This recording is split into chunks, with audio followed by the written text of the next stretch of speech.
suprema angústia de Jesus. No período que mais o fogo me queimava, eu viajava de carro com minha família, de Brasília para o interior do Ceará, para tentar escapar das aflições. Durante a viagem, eu não sentia nenhuma aflição, mas logo na primeira semana, depois de visitar toda a minha família, depois de receber os abraços de meus familiares e de conhecidos, voltava a angústia ao meu coração. E depois disso me vinha a grande necessidade de vida, e eu só encontrava, orando a Deus, subindo de estrada acima. E muitas vezes quase perdendo o fôlego. Eu entrava de mato adentro, chorando e clamando a Deus, que me levasse ou que libertasse a minha alma da angústia. Nesse período, que parecia uma eternidade, eu encontrei na Bíblia, onde está escrito, suprema angústia de Jesus, que se encontra em Mateus, Marcos e Lucas.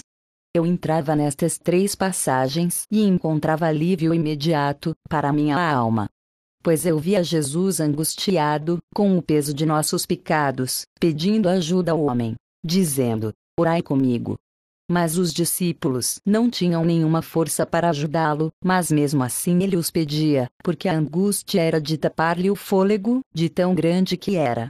E disse Jesus: minha alma está triste até a morte. As páginas destas 3 passagens da minha Bíblia estão macias de tanto eu visitá-las, pois de fato eu me sentia lá, junto com Jesus e seus discípulos. E estando lá, verdadeiramente, eu me sentia aliviado. Eu me sentia curado. O Senhor me fez sentir que a angústia que estava com Ele era o peso de nossos pecados, que Ele assumiu, para destruir com sua morte, a nosso favor. E só Deus pode destruir o pecado do mundo. E para isso acontecer, Ele veio ao mundo e se fez 100% homem, e como 100% homem, sofreu ao extremo e chegou até pedir a nós, por meio de seus discípulos: ficai aqui e vigiai comigo. Mas só o Pai podia ajudá-lo definitivamente. Mas nestas horas da grande dor, a presença de seus discípulos e até um abraço deles, seria maravilhoso. Nestas horas é muito bem-vinda a ajuda do homem, mas não é o suficiente, e é por isso que Jesus pedia socorro ao Pai: meu Pai, se é possível afasta de mim este cálice. Mas Jesus sabia que não era possível destruir o pecado do mundo, sem ter que beber do cálice do sofrimento. Jesus, como enviado do Pai, sabia que era preciso passar desta vida para outra, por meio de muitos sofrimentos, que só Ele é capaz de suportar, para nos trazer de volta a vida que havíamos perdido, por causa do pecado de Adão e Eva. Por isso disse Jesus ao Pai: contudo que não se faça o que eu quero, mas sim o que tu queres. E quando eu me achava naquele lugar, vendo tudo o que estava acontecendo com o Senhor, logo percebi que era necessário eu passar da morte, que é o pecado, para a vida, que é Jesus Cristo, por meio de sofrimentos. Eu percebi que será totalmente possível passarmos da morte, que é o pecado, para a vida que é Jesus, ainda neste mundo, sem precisar que morramos fisicamente. Porque só o Senhor Jesus é capaz de fazer isso, e Ele já fez por todos nós. Agora, cabe a nós seguir o Senhor, porque Ele indo à nossa frente, Ele fará o impossível, e com Ele faremos o possível. No auge de minhas angústias, a graça de Deus chegava a mim, e me mostrava onde estava o consolo para minha alma. Que está em Marcos. Capítulo 14, versículos 32 seguintes. E verdadeiramente, junto com Jesus e seus discípulos, eu não sentia nenhuma aflição. Lá, eu via Jesus nos pedindo: ficai aqui e vigiai comigo. Com esse pedido de Jesus, eu me sentia muito bem, e não queria sair daquele lugar, porque eu queria ajudar o meu Senhor, no que Ele estava me pedindo: Felizardo, ficai aqui e vigiai comigo. O pouquinho de angústia que os discípulos suportaram para ajudar Jesus, foi o suficiente para derrubá-los. Eles estavam adormecidos de tristeza. Lucas, capítulo 22, versículo 45.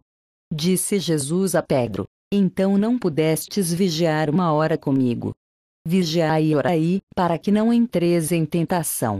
O espírito está pronto, mas a carne é fraca. Mateus, capítulo 26, versículo 41. Vigiai e orai, para que sejas forte, para suportar grandes provas. Estas passagens dos evangelhos de Mateus, Marcos e Lucas ficaram marcadas para sempre na minha vida, porque verdadeiramente, entrando nestas palavras, eu cheguei por meio da minha fé, onde estava Jesus e seus discípulos. E estando lá, vendo Jesus na sua grande aflição, eu me sentia completamente liberto da angústia. Eu me sentia muito bem, ao meditar sobre aquele lugar que encontrei para me refugiar. Eu colocava a metade da minha Bíblia, aberta debaixo do meu travesseiro, e a outra metade com minha mão sobre a passagem de Marcos, Suprema Angústia, para eu dormir meditando e não acordar na madrugada completamente suado de angústia, como muitas vezes me aconteceu. É claro que para recompensar este consolo que o Senhor me dava, eu ficava pertinho dele, mesmo que fosse somente uma companhia para o meu Senhor, já que eu não tinha nenhuma força para ajudá-lo. Como eu me sentia aliviado, estando ali com o meu Senhor, eu não perdia tempo e rezava por quem me pedia orações. E mesmo no auge das angústias do Senhor, Ele acolhia as súplicas que eu fazia em favor de quem me pediam orações. Quando Jesus chegou com seus discípulos a Getsemane, e disse a algum deles: Sentai-vos aqui, enquanto vou orar. E levou consigo Pedro, Tiago e João, e começou a ter pavor e angustiar-se. Disse-lhes: A minha alma está numa tristeza mortal, ficai aqui e vigiai. Quando eu cheguei naquele lugar, por meio da meditação da palavra, e vi os discípulos do Senhor, desfalecidos de tristeza, por tentar ajudar o Senhor. Logo pensei: meu sofrimento é minúsculo, porque é só o meu. O meu Senhor está carregando os sofrimentos de toda a humanidade. E o meu lado humano pensou: será que é justo eu pedir consolo ao Senhor, já que Ele também está pedindo socorro ao Pai? Pai, se é possível, afasta de mim este cálice. Assim também pensou uma irmã de comunidade, que constantemente me pedia orações, para ajudá-la a suportar as tribulações que ela estava enfrentando, e isto no período que mais fui bombardeado com provações. E em certo dia ela me disse: Filizardo, eu estou sendo egoísta, por estar pedindo a você, para orar por mim, na situação que você está passando. Mas é nestas horas que nossas orações têm mais peso, para a cura e libertação de muitos, porque estamos pertinho de Jesus, participando dos seus sofrimentos. Vós tende permanecido comigo nas minhas provações. Eu, pois, disponho do reino a vosso favor, assim como meu Pai o dispôs a meu favor. Lucas, capítulo 22, versículos 28 e 29. Você entendeu como vale a pena dar a vida pelos nossos irmãos, que precisam do socorro do Senhor, por meio de nossas orações? Quem permanece nas provações com o Senhor, é digno de favores do próprio Criador de todas as coisas. Se você sente que está no fogo da provação, saiba que você está pertinho do Senhor, e Ele está pronto para atender às súplicas que você faz a favor do seu povo. Continue ouvindo meu livro. Deus fez em mim maravilhas 2. De Felizardo Moreira.